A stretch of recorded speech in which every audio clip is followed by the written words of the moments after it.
Now, we all know PC gaming has been growing in the last couple of years, has been growing exponentially. PC gaming, from what I've seen, is growing bigger and bigger. And just about 5 months ago, PC gaming was actually announced to be more profitable than console gaming, which is a big jump. Because I know I've just jumped straight into this video, but I wanted to get straight into this topic. I didn't want to fucking mess about with an intro or some shite. But PC gaming has become more profitable than consoles, which is a really shock, really, because Valve's games are on offer all the time. So you'd think, because Sony charges full price for their games, and the same as Microsoft does, and Steam only charges like Steam charges less games. If you buy a PC game, it's typically £10 less than it is on console. Well, if you buy it off Amazon. But it is typically £10 less, and then with Steam's massive Steam sales, you'd think that Steam and PC gaming would be the least profitable, but it's the most profitable, and that is showing very much now, because PC gaming is literally turned into a money-making machine for Steam. Because Gabe Newell, you probably will know, he's the founder and creator of Steam and Valve, and he is now in Forbes 100 richest men in America's list, which you have to have a lot of money to make that list. And PC games become that profitable that he's managed to rake in that much money. His company's worth billions. His company's worth billions. EA tried buying the company for about, I think it was $12 or $15 billion, but Valve refused to sell. Valve refused to sell itself to EA.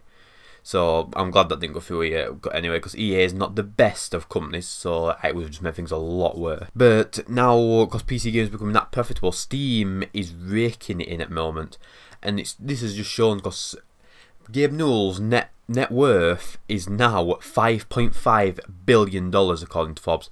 But Gabe Newell is now worth $5.5 billion. He's earned all that money, he's made about 4 or 5 games.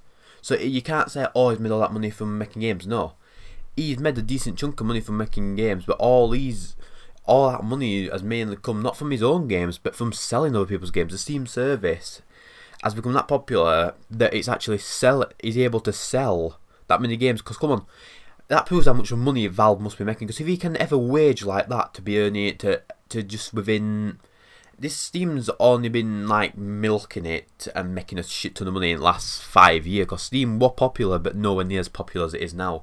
PC gaming is getting vastly more popular, and that's the main reason to this. Because if he, who's the CEO of Valve, can make 5.5 billion in that time, imagine how much Steam's actually revenue. And if that's his wage, imagine how much Steam is actually got. Imagine how much money they have got in assets and everything, if he can afford to pay himself a wage like that. Thing is, Valve and Steam is taking over. The Steam machine flopped because Steam tried jumping into.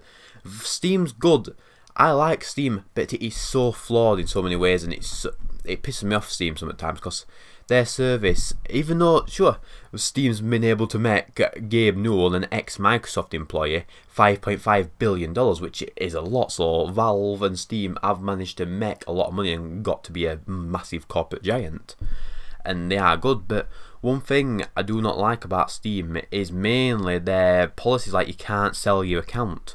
Which I know that's due to licensing and stuff, but I think they should bring in new policies to change that, because I think that if you're paying out full price for a game, and let's say you've got like a Steam account that you spent thousands on, and let's say you're in debt and need that money, then you should be able to just sell them. Because like on console, if you buy a ton of games and then you're in debt, you think, oh shit, I can just sell these, and you can just sell them. Valve, you can't.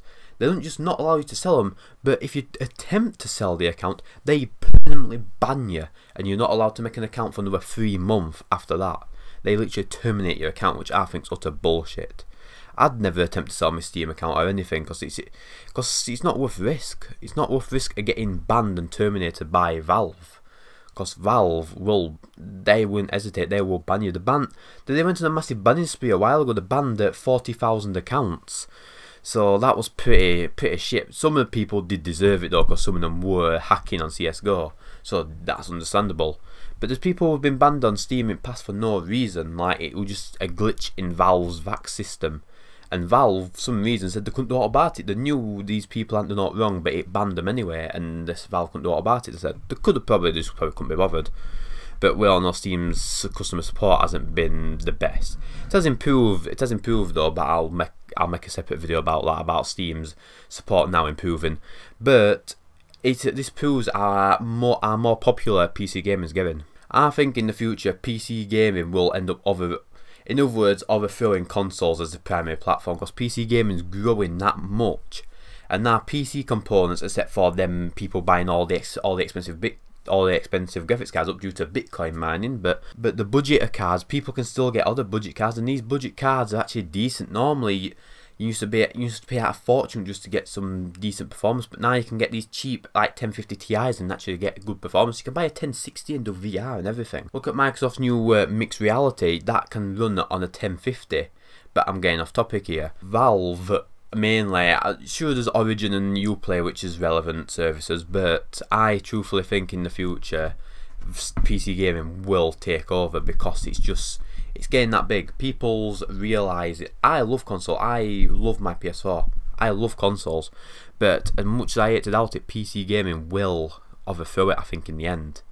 Sure, the Steam consoles could have sped that process up, but nah. Main reason consoles do so well is because they've got, sure, Valve's a massive company, but they do not control the PC platform. They are not in control. They're just a program where you can buy games from. With the Sony PS4 and Microsoft Xbox, they are fully controlled by Microsoft or Sony. They control the games that go on it, they control everything about the console. And because they've got a lot of money backing it, they can push that console and get them well. And I truthfully hope consoles do not fade out in the future. I hope consoles keep going and going and going. But I just hope they don't turn them into like streaming boxes, because I've seen a lot of like video game streaming like GeForce Now and stuff, and I don't want that. I don't want that replacing gaming PCs. I don't think it will, but that could potentially replace gaming consoles, and I do not want that. I've been pissed off about that for a while, but I'm saving that for another video because this video's already stretched out way too long. But I'll be making a separate video about that, about what I think about video game console streaming and stuff, and just that bullshit. But this is just the point I'm trying to make. I know I've dragged this video out a long time, but the point I'm trying to make is that PC gaming is going to overtake consoles eventually, because it's just making that much money. To make the CEO of Valve $5.5 billion in a short period of time is a lot for a video game company. If he founded Microsoft and had that much money, then you'd think, yeah, it's obvious. But when it's just a game, it's just all it is a game distribution service. I know I said that wrong. So for him to make that much money just from distributing games, not even making them anymore, just actually selling games for developers, he's making that much money from doing it. So I think Valve's just gonna keep where they are. I don't think they're gonna add any new features, or I think they're just gonna stay with market they got on PC games, just gonna grow and grow and grow. And hopefully some games run like shit on PC, so hopefully it'll make developers focus more on the PC and everything. But that's it for this video. If you enjoyed the video, be sure to smack that like button, and thank you guys very much for watching. Peace out.